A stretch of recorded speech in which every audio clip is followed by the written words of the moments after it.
बहुत अहम चीज मॉडर्न फिजिक्स। आखिर ये मॉडर्न फिजिक्स होती क्या है? देखिए, एक तो मॉडर्न लोग होते हैं, इससे फिजिक्स भी मॉडर्न हो गई है।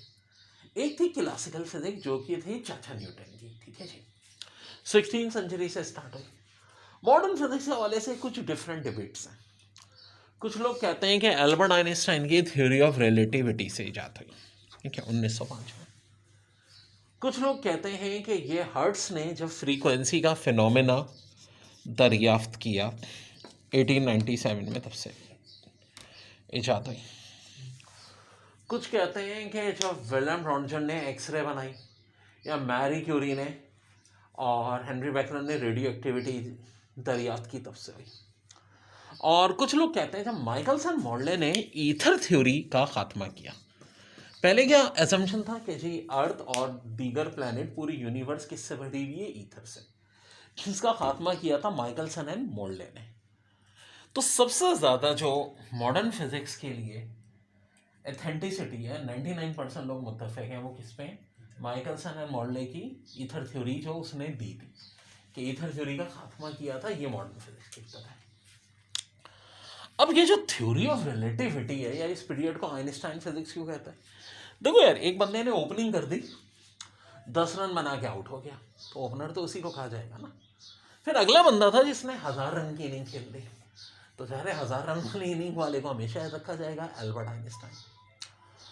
आखिर ये थ्योरी ऑफ रिलेटिविटी है क्या? देखो एक बात सुनो, एक होता है सादा पानी, ठीक है, आप किश्ती 5 की स्पीड से चला रहे हो, वाटर स्टिल है, ठीक है, स्टिल वाटर है, स्पीड 5 ही रहेगी।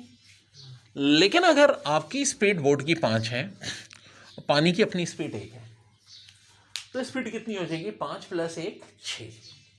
लेकिन अगर आप इसके मुखालिफ चला रहे हो, ये 5 है और ये 1 है, तो 5 - 1 4।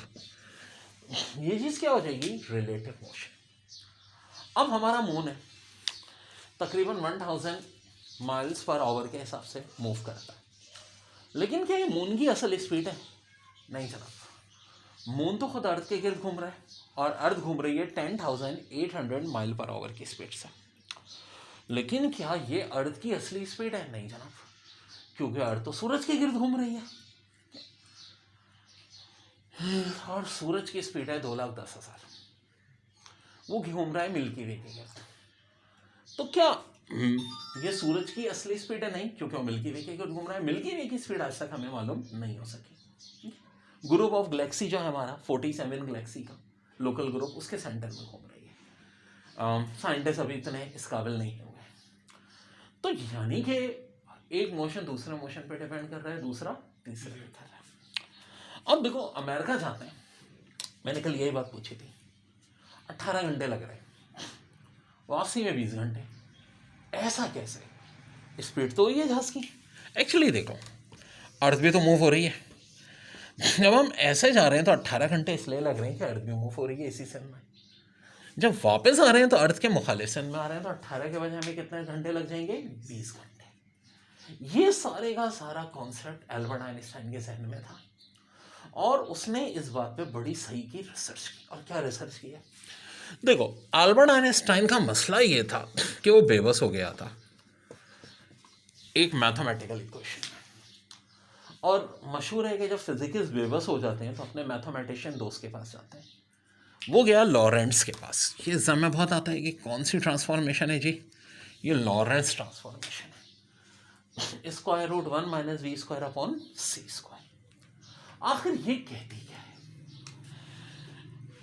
Conversion of speed. कोई वेलोसिटी अगर वेलोसिटी ऑफ लाइट से मूव कर रही है, या उसके नियरेस्ट कर रही है 1/3 1/4, तो उससे रिलेटेड ये सारा कॉन्सेप्ट आता है। अब मेरे भाई, बहुत बहुत इंपॉर्टेंट कॉन्सेप्ट है ये। इतना इंपॉर्टेंट कि क्या बोलें, इतना इंपॉर्टेंट कि हम क्या बोलें, इस कॉन्सेप्ट को बहुत ही ज़्यादा अहम है। तो आखिर ये कॉन्सेप्ट इतना ज़्यादा अहम क्यों है, इसको भी हम डिस्कस करते हैं। देखो डेयर, सारी की सारी बात थी कि एल्बर्ट आइंस्टाइन ने जो बातें बताई, बड़े काम की बताई थी। उसने एक तो रिलेटिव लेंथ बताई थी, जिसमें L0 पुरानी लेंथ को मल्टीप्लाई किया था लॉरेंट्स ट्रांसफॉर्मेशन से। उसने कहा था अगर कोई स्पीड ऑफ लाइट से ट्रैवल करेगी तो उसकी लेंथ भी चेंज होगी। और मास तो इनफाइनाइट हो जाएगा। कैसे? क्योंकि अकॉर्डिंग टू हिम ये सिचुएशन होती है 1 - v² अपॉन c²। और भी कुछ बड़ी काम की बातें उसकी थी। आखिर वो बातें क्या थी? वो थी टाइम डायलेशन के हवाले से। देखिए, एक मूवी थी बैक टू द फ्यूचर, बड़ी हिट गई थी, ठीक है, जिसकी इंडिया वालों ने एक्शन रिप्लाई बनाई थी, अक्षय कुमार वाली। तो वो एल्बर्ट आइंस्टाइन के इसी टाइम डायलेशन के कॉन्सेप्ट पे मुश्तमिल है। बहुत कुछ अभी डिस्कस करना है, यहाँ तक नोट डाउन कर लें। ये हमारे एक भाई ने बड़ा अच्छा लिखा कि मैं उनको सलाम पेश कर रहा हूँ। कुछ की पॉइंट्स मैंने लिखा है मॉडर्न फिजिक्स के टॉपिक के। देखो, बेसिकली एमसीक्यूज के दौर में आएगा। Inertial frame of reference is that in which, और आगे उन्होंने 4 ऑप्शन दिए हुए होंगे। तो करेक्ट ऑप्शन क्या है? Inertial frame of reference is that in which first law of motion is applicable. First law क्या कहता है कि कोई बॉडी को अगर हम क्या करते हैं, रेस्ट की हालत में तो रेस्ट में रहेगी, और मोशन की हालत में तो मोशन में रहेगी, जब तक कोई एक्सटर्नल फोर्स एक्ट ना करे। फिर पॉइंट नंबर 2 है, Galilean transformation are not valid for frame of reference whose relative velocity approach the velocity of light. तो ये भी एमसीक्यूज की सूरत में आएगा। कैसे आएगा? Galilean transformation are not valid for the frame of reference. बहुत सारे ऑप्शन दिए हुए होंगे। करेक्ट ऑप्शन क्या है? Whose relative velocity approaches the velocity of light. Very very important. इसके बाद अगला पॉइंट क्या है? According to special theory of relativity speed of light in a vacuum. देखो, यानी कि according to special theory of relativity speed of light in a vacuum is, तो option में दिया हुआ है same for all the observers in relative motion with respect to each other, और भी बहुत सारे ऑप्शन थे। तो करेक्ट ऑप्शन क्या है?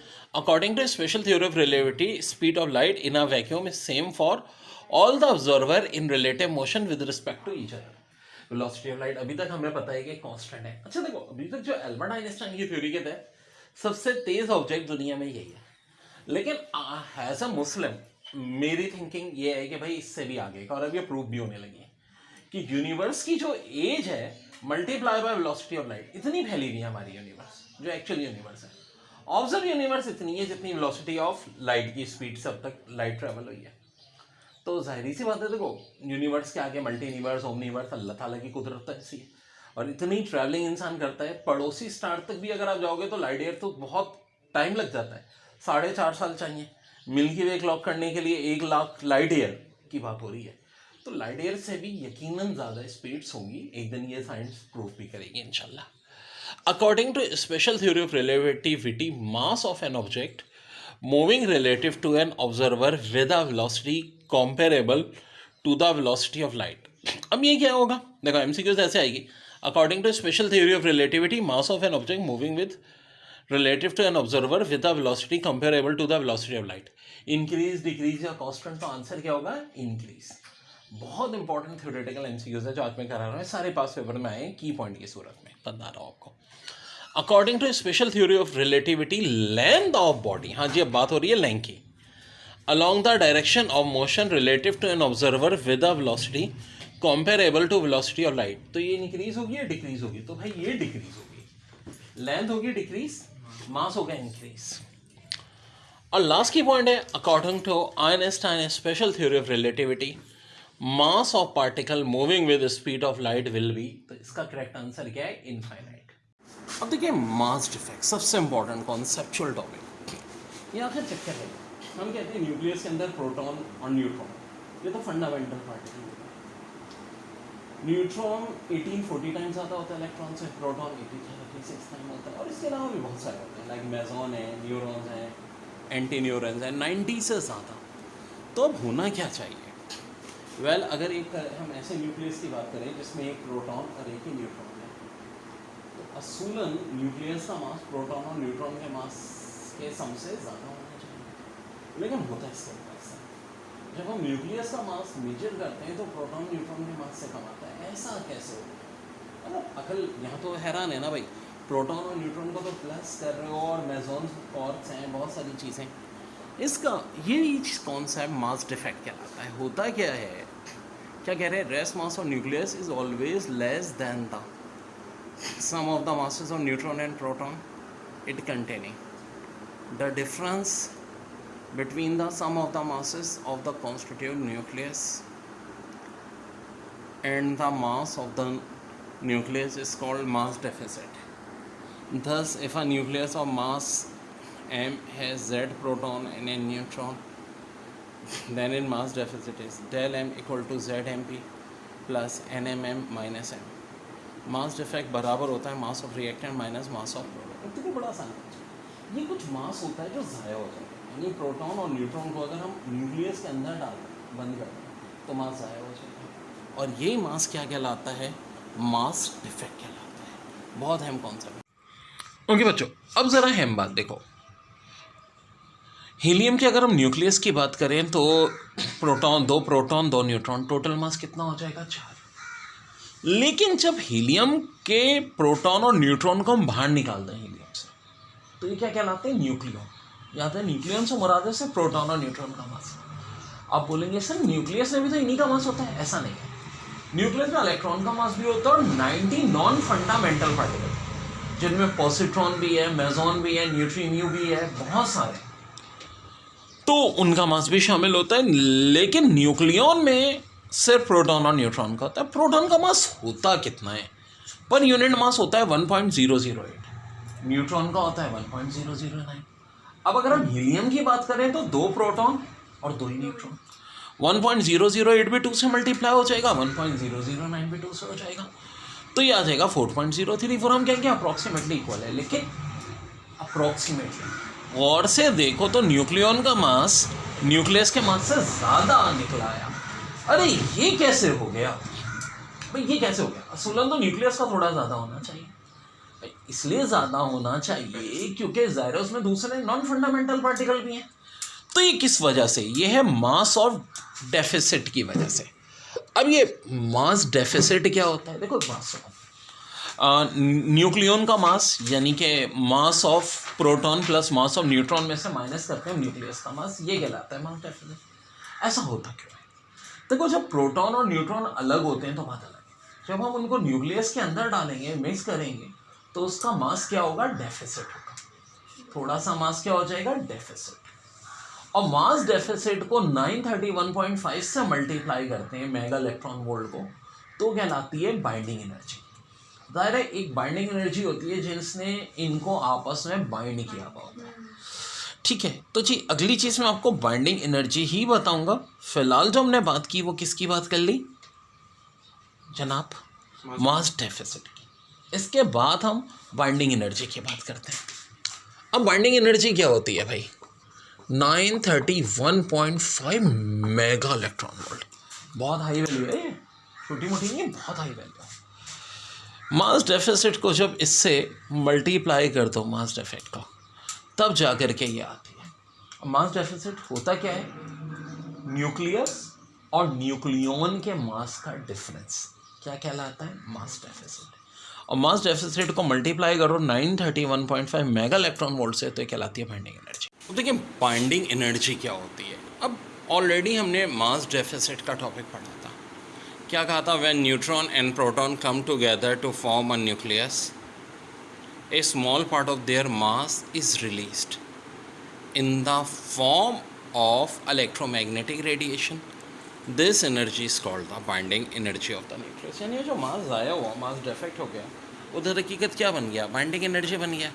तो सिंपल सी बात है, when a nucleus is to be broken up, बड़ा अहम की पॉइंट है, some amount of energy has to supplied, therefore binding energy of nucleus may also be defined as energy required to separate all the nucleus away from one another.